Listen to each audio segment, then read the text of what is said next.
Good day and welcome back to Elementary 72 Gaming. So for today's video, I have something special to announce, and this is something which is quite factually one of the most important things to think about in the game. And this is joining a corp. Now, why do I say this is one of the most important things? You can join the supervillains of the Eve universe. You can join Genesis, the Tyrant Corporation, or you could join Silent, the Money Whales Corporation, right? When I say Money Whale, I mean Mr. Pay to Win. He is a whale, and that's what he relies on for winning the game and keeping control of the game. He uses his money to secure himself. But here is something else that I'm going to talk about on the joining corporation side. If you look out in the universe and you look at each and every company who's available, like right now I'm showing everybody here has a 10% tax rate except for one or two of these companies. The reason for it is quite simple. Their low tax rate is because they have nothing to their company's names. Their companies don't need any tax because they literally, as I'm saying, they just there to help grow a massive following. And obviously you get people who take on these roles and they build up these companies and they try to reach the top of everything that we have. As you can see, this is Sky Academy and so forth. There's a lot of Russian companies, and you're about to see who I am joining actually. This is actually something I pre-rehearsed, by the way. This is a pre-recorded video, and I actually pre-rehearsed this here because I didn't want to go through it. Like, I actually chose this company formally. I wanted to make it look like I just randomly went on it. So Black Wolf, as you can see, 182 members. They're part of the old Terra formation. So yes, they're another type of alliance altogether. They're old school. They're going to play a lot better than some of the other alliances. And they're going to have a lot of things for you to think about when you actually join these types of companies.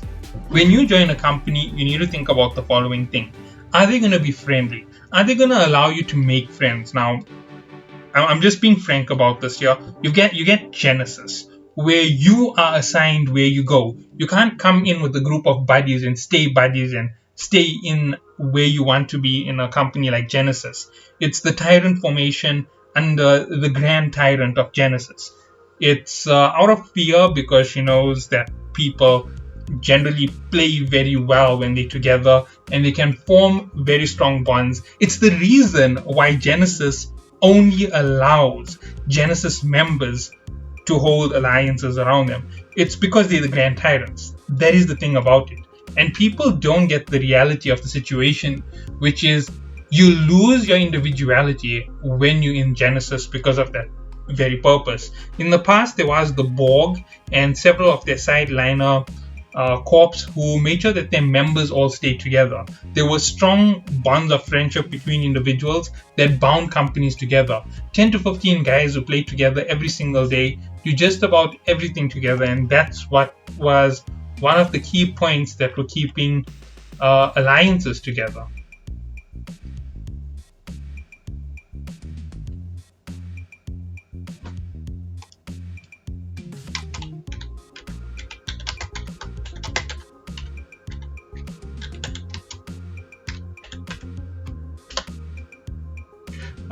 So anyway, sorry about that.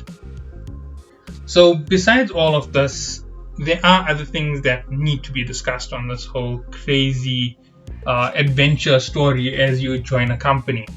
Your tax bracket, right? Depending on what your company is doing, your tax is going to be very important. 10% tax is meant for companies who are highly active. They intend to go to war. They intend to build up massive operations in nullsec. If you're in a high-sec corp and you have zero tax, that means that your company has no intention of moving forward and doing anything. There's one person who is a super whale who basically is just making money over and over again at a crazy figure. He'll stuff it into his wallet. His wallet will grow on his own. And when you join in with everything that's going on, you're looking at another few million coming your way as an individual, because you can now go into low sec with the team, because you have a team in high sec and you all jump together and you move into low sec and you join part of this alliance or company, and you now have 5 or 6 guys who are on at the same time as you. So you go in as a 5-man team, you go in as a 10-man team, and when someone jumps in with an Orithus or a Shimu or a Cinnabar, all you've got to do is blast them away. They're not going to come in with massive teams in these areas, because if there's 10 and 15 people in a sector and you get 20 and 30, that means there could be another 20 or 30 sitting one border away. And this is how you actually start up really powerful alliances. That's for a whole other situation to talk about. If you want a very powerful alliance, and I am just being gentle and I am being frank about this here, you start off with the Pve Corp. Pve Corps are one of the most important for your entire activity as a company. So your Pve Corp will be formed on the basis of a certain figure of people. They'll work together as a certain figure, and then you go and you build onto your second corp. Your first corp is all about PvE. It will have the lowest tax rate from any of your corps. Your second corp will be your industrial reprocessing corp. Now, reprocessing corp does minerals and does other things. Obviously, there's 2 ways to run this here. You can go through with an entire team of mining vessels, and you can go and run out into nullsec. You jump into nullsec and you can mine with them. Sorry, not nullsec, into highsec, and you can mine with your vessels if you're in a mining corporation or a reprocessing corporation. All you've got to do is work a negotiation with those players from the Pve Corp. So, for example, you saw that I do a lot of reprocessing of my junk materials, because as I beat the ship, I'll pick up its wreck and I'll keep everything with me. All you've got to do is work a negotiation. All right, here's the deal. You give us 2,000 cubes of process for material. We will give you a return of, let's say, for example, they have something like an 80% return on the complete reprocessing, because they have reprocessing as their main skill. We will give you 60% of the mats back. We keep 20%. Theoretically speaking, that's quite an expensive exchange between 2 people, but you can privately contract between each other, provided you have basic Omega. The person who is taking the contract and getting a lot of that mats, he's getting something like 20,000. I made a mistake on that figure. The person who is processing the mats and getting all the mats out of it is getting the small figure out of it overall. He's going to get a few hundred, maybe a few thousand out of it for himself, and you getting 1,000,000 out of it. You're making 1,000,000 in that reprocessing, or like I showed in my previous video where I did 22 million. You're getting more than 22 million, by the way, because that was at 48%. You're actually making 12% more than that, so that would be 1/4, a quarter of that figure, so about 5 million extra. So you'd be making 25 million, where you have just the basic reprocessing on scrap metaling. So you're making 25 million out of the complete reprocessing and selling of the ores. On top of that, the person in the other corp is making 5 million for themselves. They didn't do a thing about it. And you also getting the advantage of being there with them when they are doing this here. You may need some downtime, or you may need to get a ship built, and you can negotiate with them on that very same topic for the contract. They might give you your 20 mil, like I had. Remember, I lost 2 mil in value to the reprocessing. You may get them to keep that 2 million in value that I lost for themselves, and you'll tell them to keep it to build your vessel. And you may think that this is really tiny, but think about it in this way. You're capable of going into low sec. You're capable of taking on missions up to tier 7. You're capable of taking on T10 missions. T10 missions have an average outcome when it comes to reprocessing materials that is triple to quadruple what I just showed. And if you are doing that with your team, and your team is running around and completing missions, you've got hundreds of millions flowing into your account daily. You have hundreds of millions flowing in between everything else on your side. You're going to have Omega Duo, right? You don't even have to worry about standard or basic. You're going all the way to Duo by the time the next month comes. You're going to have new ships every single month, provided you're not going for faction class ships. If you are going for a faction class ship, you might have a faction class ship every 3 months. And once you have one, then you're going to start speeding it up because you're going to get faster on the damage dealing. You're going to improve your overall tanking capability, your speed. All of this improves with those faction cruisers and the faction battleships. They're crazy ships. For example, I know that we used to run T10s with battle cruisers and battleships from the faction side, and the faction battleships used to just turn a 1.5 hour operation into a 40-minute operation. And when there were 2 or 3 of them, that 40-minute operation would turn into a 30-minute operation, and you could do 2 in the time of an hour. And you get this tick coming into you all the time of 20 million, 30 million, 40 million, 50 million that's coming in all the time. It makes a big difference. And I think I did make a mistake when I talked about that tick. I said that you're getting about 45 million, and then I forgot to say you divide it by 10.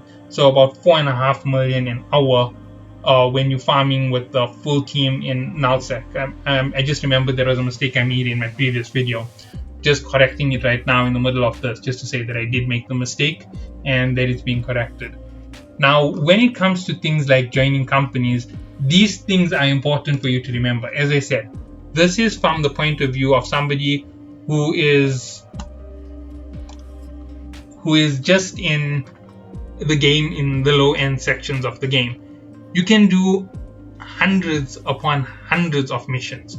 You can do dozens upon dozens of encounters. You can make the 20 million bounties for yourself. You can take a 10-man team who all have the exact same 20 million missions in 5 or 6 sectors, blast through them, pick up everything, and at the end of the day, you're doing these high level missions all over the place. You're doing T10 missions as a team. You're just doing T10 upon T10 upon T10. There's nobody to stop you from progressing any further. And when you're making 10 million an hour and 20 million an hour, nobody's going to be able to stop you. You're making such a large figure that your figure is just going to keep increasing. By the end of a month, you have 70 or 80 million sitting in your sorry, not 70 or 80. You have 7 or 800 million ISK sitting in your side because you did 20 million encounters over and over again for an hour, where you were just blasting through it like it was nothing. Instead of it taking you 10 minutes, which would be a 3 or 4 man team, when you have a 10-man team,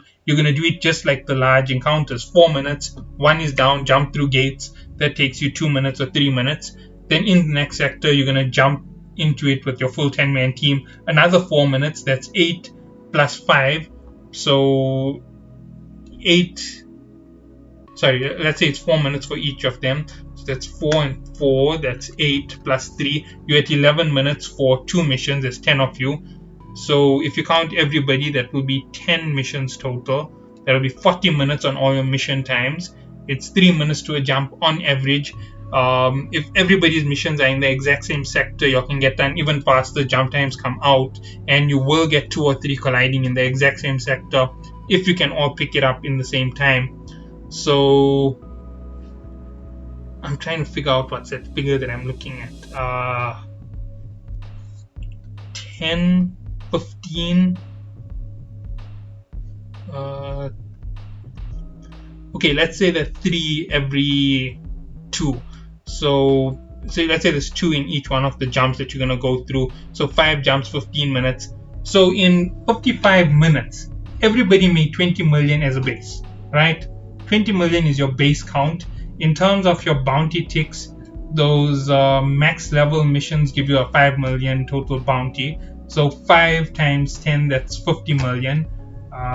50 million bounty ticks divided by 10, that's 5 million for your entire hour's worth of work, which isn't a guarantee, by the way. This is a rare one that you can get. This will only be when you have those particular missions. They're crazy difficult. There's elite gear that drops from them, so that's another thing to remember on your pickup and sales and your dismantling. They have higher resource values.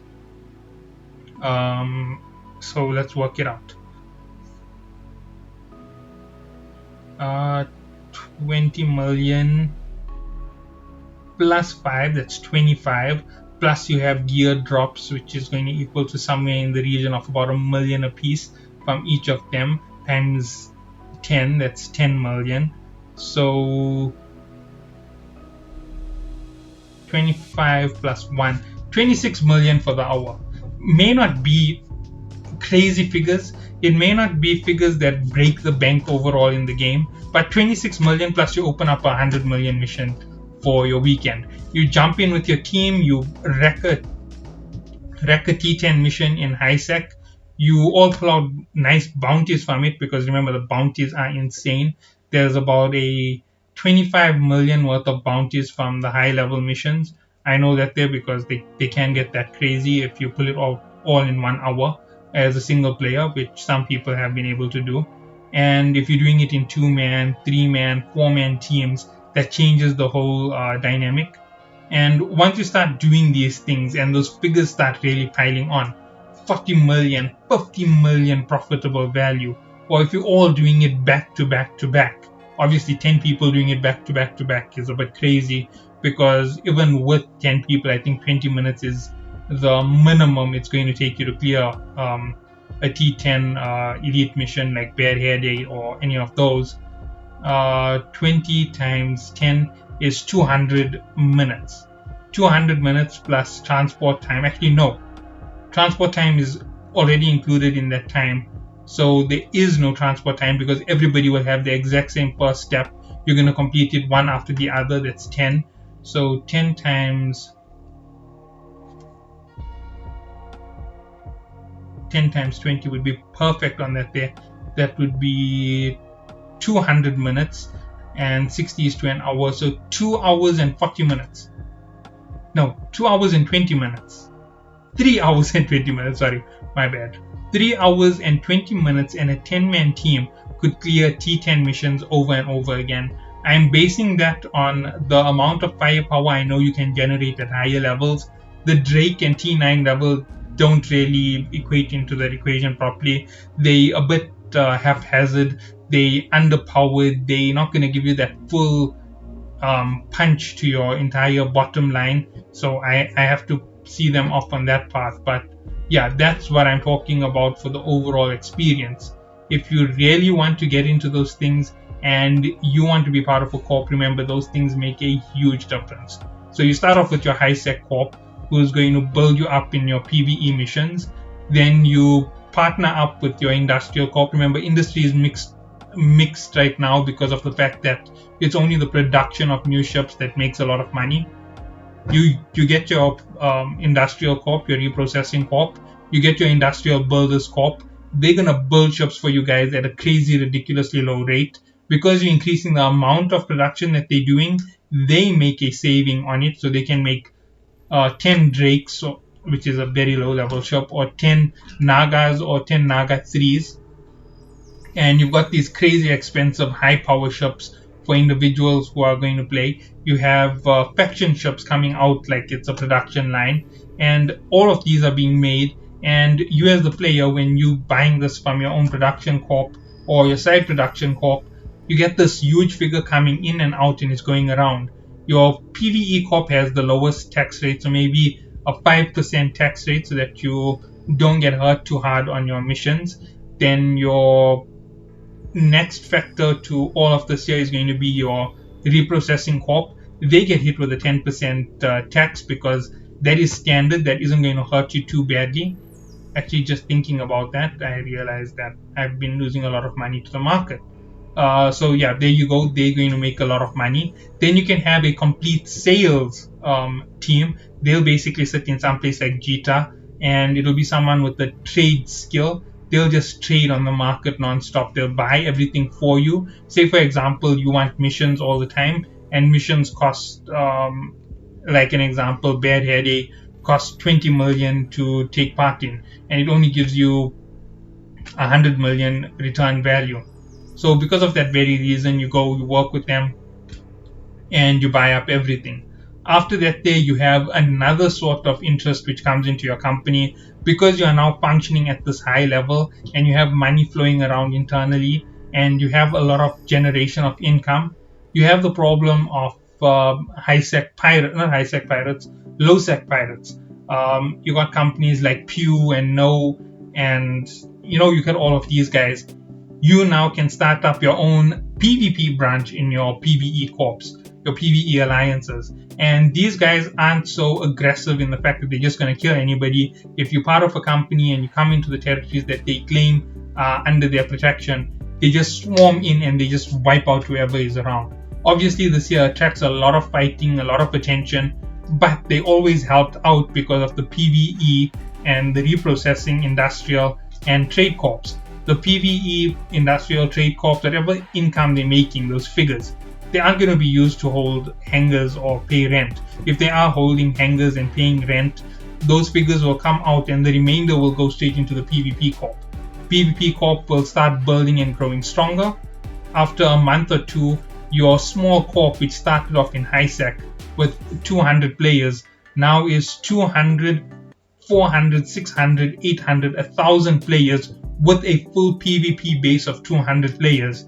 You now go and you look at another company who you've been hitting really hard, you'll work out a truce, you get one of their alliances to jump on with you. You now have a mixed match corp who's living in low sec. They're going to take part in some of your PvE, some of your mining, some of the other operations. You start building them up a little bit into the operation, and there you go. Now you have a secondary PvP Corp, PvE Corp. So you're going to generate even more income flowing through your company. At this point, everything is friendly. Terms are good. When it comes to war, you have war. When it comes to friendly activities, you have friendly activities. Peaceful activities are left peaceful because of your PvP guys. They're always looking for a fight in the same sectors that you guys are. They're sitting around when you're busy ratting. They might even help you with a little bit of your rat, just randomly to, help you speed along and, clear out areas. They might even make fake drops for themselves. So, for example, you have a mission like Bad Headache. So you clear out the entire mission. You're just about to wrap it up.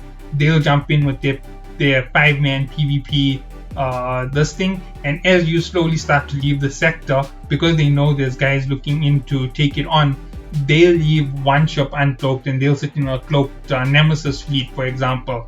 And this guy will jump in with the Oratress, and these 5 guys will just jump out and start bombarding the Oratress.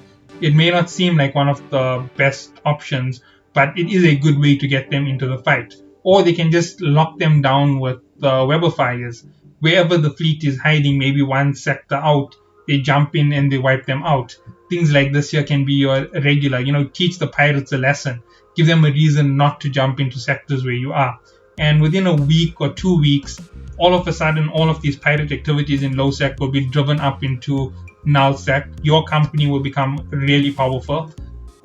You might start seeing yourself increase to another 20 alliances. So this is how you get into the big leagues.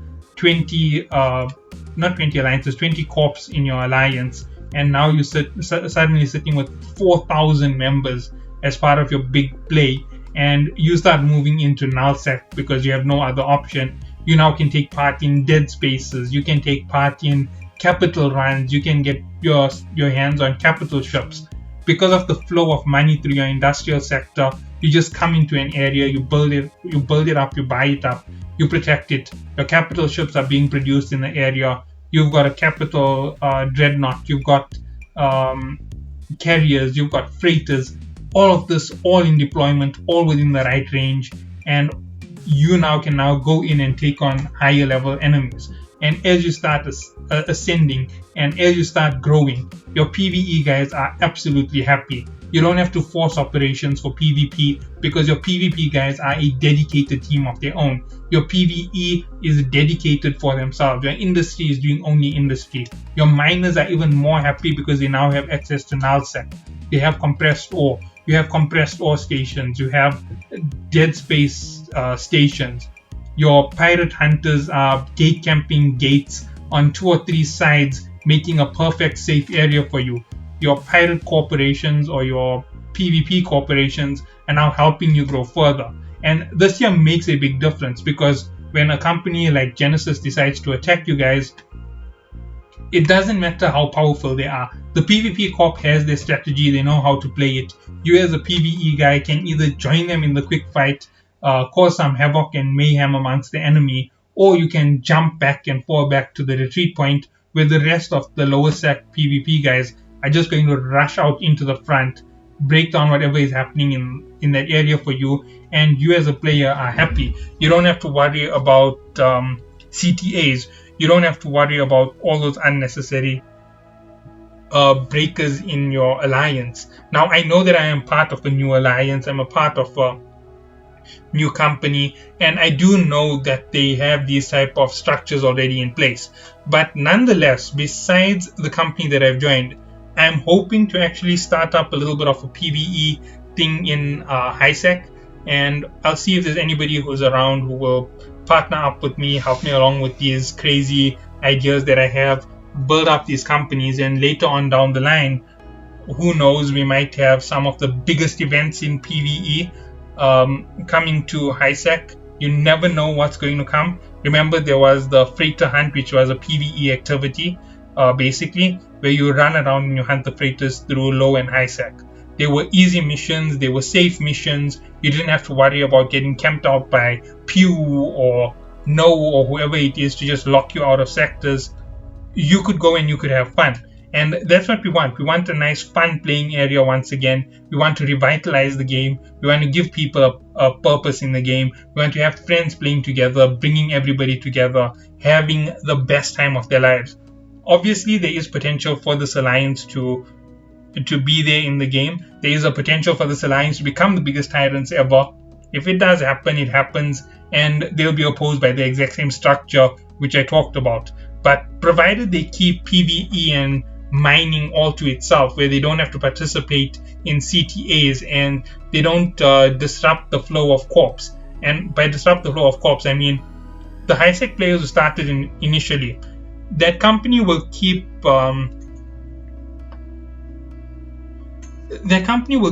breaking apart, right? I'm not even joking about this. It's going to keep breaking apart. You're going to have your first lot of PvE guys who are HiSec only, and they're going to play the HiSec only. And then after that, they're going to disband, and it's going to become a low-sec only PvE corp, basically. And they're going to play a lot of low-sec and HiSec, and they're going to jump around a lot. And you're going to start feeding out of HiSec into low-sec, and you're going to start protecting those who sit in HiSec. You're going to start getting new friends in the HiSec corps. You're going to start making bigger friends, and you're going to get onto Discords, and you're going to have fun when you talk to each other. And at the end of the day, you win as an individual, everybody wins as companies, and nobody is left in the dark about what's happening. So I hope that you guys do follow on these tips, and I hope that some PvE Corp does contact me. I'm Elementary72, as you can see in the notes in my gameplay, anywhere that it is. Elementary72, message me, tell me that you have a company. Provided your company is big enough and started growing already, we'll try and work it out for you. If you're a solo PvP company and the PvP is way too difficult for you out there in the difficulty of low and HiSec with the massive corps pinning you down, we'll try and get you some easy fights helping out whichever PvE corps are available. So message me as well if you are that type of a PvP corp and you're looking for some fighting. And if you are looking to create wars and push for territories and take over low-sec and take over high-sec, not high-sec, obviously, take over low-sec and take over some of null-sec, contact me as well. If you're an industrial corp and you don't have industry jobs and you want the industry to be revived, which is primarily why I'm pushing this, give me a message and let's see how that goes. So catch you all in the next one and have a good day.